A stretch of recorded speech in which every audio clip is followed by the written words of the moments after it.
Hey Billy. So the next day after that, we oh yeah, that's right. Yeah, so Mitch and Kristen were headed back to Cal. So we gave them a bit of a hand, but I mean, their camper setup is so easy. It's so easy. It was token, really token help, and then Brad and Mel. Brad rocked up, offered him a beer. He said yes because it was like 9 in the morning, and that's what you do when you're camping. Offered him a beer, so we sat down and talked, and I think I gave Mitch a hand for like two more little things, and that was pretty much it. So yeah, but it was good. It was good having them. He came around and we were just like chatting, hanging out, and everything else. So yeah, so they packed up, shot off and did their thing, and we, gosh, what did we do? Yes, we helped them. By the time that they shot off, it was, oh yeah, that's right. The kids grabbed the metal detector again and ran around the campsite, had a bit of a play, and yeah. But I mean, by the time that we had like brekkie and all that sort of stuff, like it was more or less time for the kids to have a nap. But yeah, it was we've been tossing up. We've got a 8-man tent, or 8-man tent. Like there's 6 of us, and 4 of them are small people in the tent. So technically it's 8-man, but it's a bit of a stretch. So we've got this 8-man tent, and we've been kind of tossing up whether, like we look at all our mates, all their campers and all their caravans and that, and it's the appeal is there. Absolutely, you rock up, flip some stuff out, and you jump in bed, you're ready to go. And and then here's us. We've got our tent and in our trailer.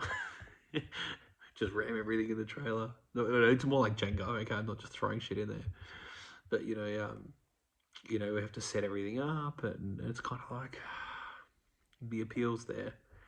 But then, and this is kind of what Beck said. She was like, if you have a look at the girls, it's like they get to be in a cubby house, and they love it. They love the tent. They love camping, and they do get to be in a cubby house. They just get to like run in and play, and ultimately, like, it'd be different if I see the appeal in a caravan if you're like stopping at, say, one place, every night. You wouldn't want to be setting up and packing down. You just lose so much time.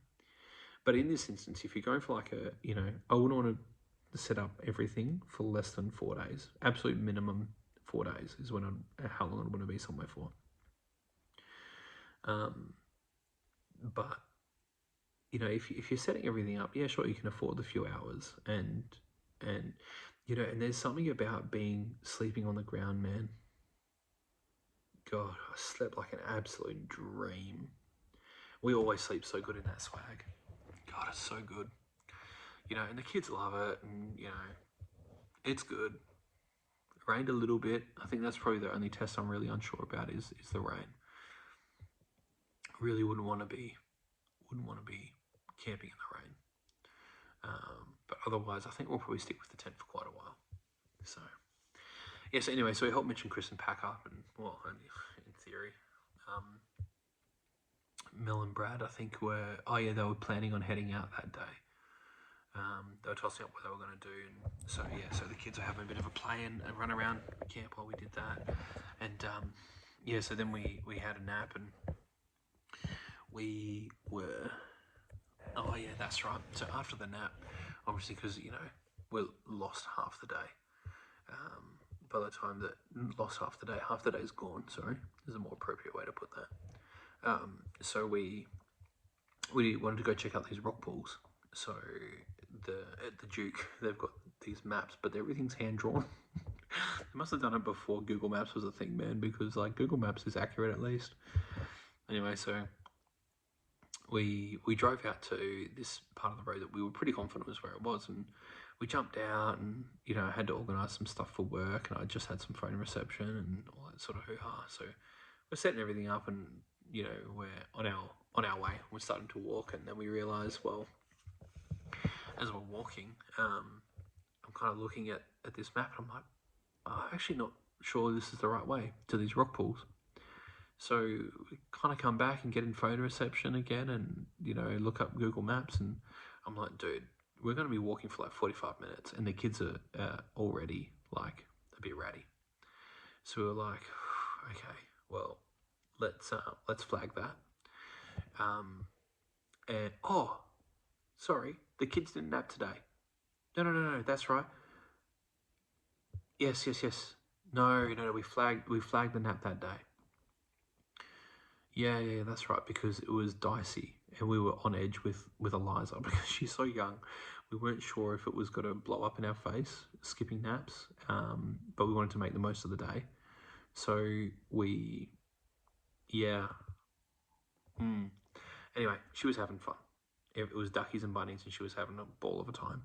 So we were like, all right, well, we jumped back in the car and we drove to the next spot and then realised that when we got there, instead by now we've already wasted tons of time and this one's my fault for sure. By the time we got there, actually what's happened, we realised that we were at the right spot the first time. But and it's like a 15-minute walk there, 15-minute walk back. If it's us, whatever. For the kids, especially a 2-year-old, we're like, and already like bailing on the naps, but we don't want to exhaust her too much. I'm like, so I was carrying Sterling in the carrier. And a quick side note on that, I was like really eager, and I didn't really even notice this. Beck pulled me up on it, or pulled me up. She highlighted it to me. I was really eager to carry him on in the carrier, and she was like, "Oh, like what's this about?" And I was like, "Didn't really notice that. I'm not sure." And then I kind of realized like I do take a lot of pride in the fact that I'm not an absent father, and I am an active father. And it's one of those things that it's kind of like not to. Well, actually, maybe I do look for some sort of like recognition from others for it. But that was kind of the thing that I noticed, was that I like others seeing that I'm active in my kids' lives and I'm supporting my wife, rather than just being like, "Bitch, get in the kitchen, look after the kids," Yeah. So it was a point of pride, even though no one was there with us, like nobody else was there, it was just us, and I was like the thing is, I have pride in that. So yeah. So anyway, yeah. By the time we worked out we were in the wrong spot, we were just like, oh, bugger this, it's been too late. We knew that Mel and Brad were down by the beach, and we thought, oh, well, you know what, let's just shoot down. So we shot back down to Warden Beach, and we thought we were just kind of compromising a little bit, and so we caught up with Mel and Brad, and one of their mates there,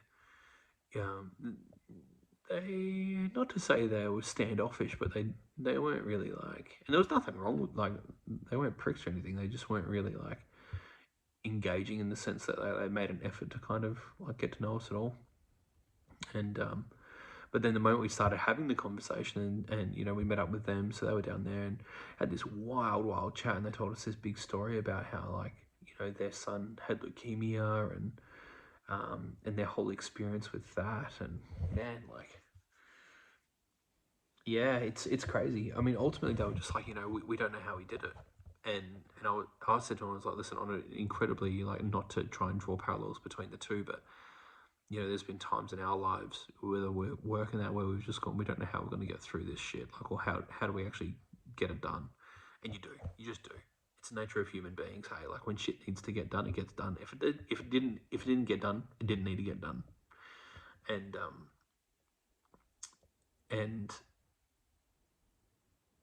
I wouldn't wish the journey of leukemia on anyone, much less on your child. Here's the interesting part. The thing they said, though, which I found super interesting, was like kids don't know they're sick. It's the adults. The adults suffer more than the kids do. Like, the kids will come out of ICU and be like, all right, cool, I'm ready to go home. And the adults are like, whoa, pump the brakes. And I found that super interesting, that it's like our indoctrination of like, ooh, like, we have to like teach our kids that they're sick. What the fuck? Like, if they don't feel sick, cool.